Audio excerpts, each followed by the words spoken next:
Oke, masih bersama saya Budiman Tamnurjo di satu meja The Forum. Mas Rumadi Ahmad, Istana melihatnya gimana ya? Ketua KPK yang seharusnya memberantas korupsi tapi terjerat dalam sangkaan apakah itu pemerasan, apakah itu gratifikasi, apakah itu penyuapan. Apa analisis dari KSP itu sendiri? Ya, terus terang ini memang situasi yang cukup berat, Mas Budiman. Dalam situasi seperti sekarang ini di mana pemerintah sedang giat-giatnya untuk melakukan pencegahan dan penindakan korupsi, tetapi ada situasi seperti ini. Bahkan sebenarnya kan kita berharap bahwa KPK itu memang menjadi ujung tombak baik pencegahan maupun penindakan korupsi. Tapi begitu ada kasus ini memang menjadi pukulan yang sangat berat bagi kami.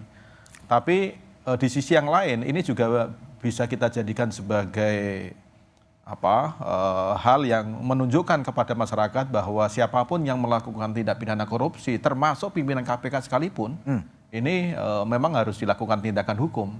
Dan saya kira apa yang kita saksikan sekarang ini dengan Pak Firly dijadikan sebagai tersangka dan kita mengetahui, kita bisa memantau prosesnya seperti apa, ini menunjukkan bahwa memang pemberantasan korupsi termasuk penindakan korupsi dilakukan tanpa pandang bulu.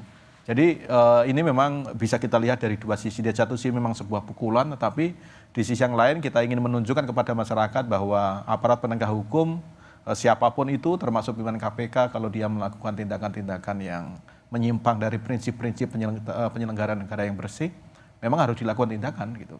Tapi kalau tadi menanggapi Pak Agus Raharjo mengatakan pelemahan KPK ini sistematis dengan revisi undang-undang, KSP meresponnya gimana? Ya, saya tidak mau masuk terlalu jauh ya ke isu itu karena bagaimanapun ini situasinya sudah terjadi, misalnya termasuk revisi undang-undang KPK, ini prosesnya bukan semata-mata di pemerintah tetapi ini di DPR. Jadi ini bukan semata-mata persoalan eksekutif, tapi revisi undang-undang KPK adalah langkah yang diambil baik eksekutif maupun legislatif. Baik. Abraham Samad, tadi Pak Firly mengatakan bahwa siapapun akan diintervensi, siapapun akan ditekan. Anda pernah diintervensi atau ditekan atau diteror? Kalau intervensi dari penguasa nggak pernah. Tapi kalau teror itu kan sampai akhir kita selesai menjabat itu masih diteror. 2016 saya udah selesai masih diteror kan. Tapi kalau intervensi saya nggak pernah alami. Saya nggak tahu kalau penyidik ya, tapi kelihatannya juga enggak. Karena kan biasanya kalau mereka diintervensi pasti memberitahu kepada pimpinannya. Yang banyak di zaman saya itu diteror.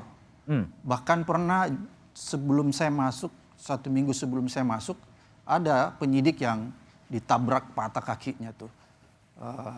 Ketika dia balik ke rumahnya kan. Jadi kejadian teror seperti novel itu banyak dialami penyidik-penyidik KPK. Dan menurut saya itu yang paling banyak terjadi daripada intervensi. Oleh karena itu menarik sebenarnya apa yang disampaikan Pak Agus kalau menurut saya.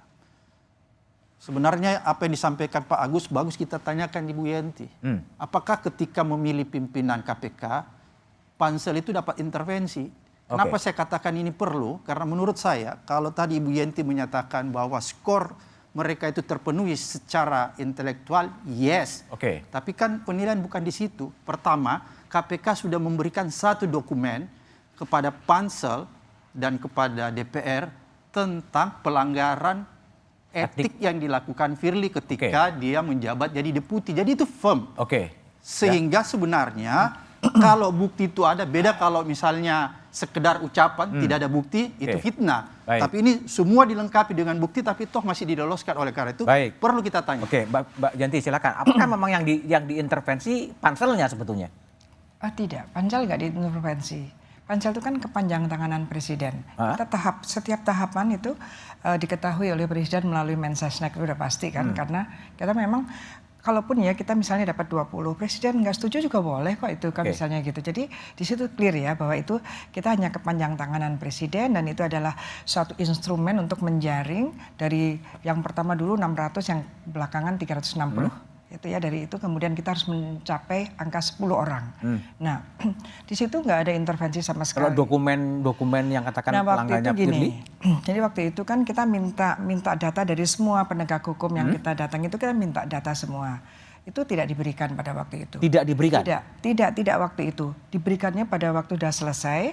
Kemudian terlambat? Iya, kita minta, kita dapat sendiri juga. Masukan-masukan kan tidak hanya dari KPK, bahkan ada yang kita bisa bikin open gitu ya, siapapun boleh menyampaikan. Dan kita sudah klarifikasi pada waktu itu tentang masalah etis itu. Kemudian setelah selesai siapa yang mau ngasih masukan lagi, sudah selesai. Begitu sudah selesai, kemudian Pak dari KPK minta memberikan surat rahasia, kalau nggak salah gitu, masukan rahasia, tapi sudah diserahkan oleh wartawan loh. Rahasia kok di wartawan kan, tapi kita udah selesai pada waktu prosedur itu. juga? Ya iyalah kan, kalau nyakisnya. Dan lagi waktu itu Pak Agus Raharjo minta kita yang datang, padahal yang lain itu kan datang ke sini gitu ya. Nah itu juga, dan sudah waktunya selesai dan sebelumnya nggak ada lagi gitu. Jadi kita kan nggak mungkin juga diintervensi terus harus mundur gara-gara itu. Nah kemudian kita jalan, saya kira sampai selesai kita tuh kan bersembilan juga. Itu dari kalangan yang berbeda. Pemikirannya berbeda, pandangannya juga berbeda, dan ada juga dari dari masyarakat sipilnya juga kan, di sana ada 3 orang itu di sana. Jadi saya kira tidak diintervensi. Tidak diintervensi.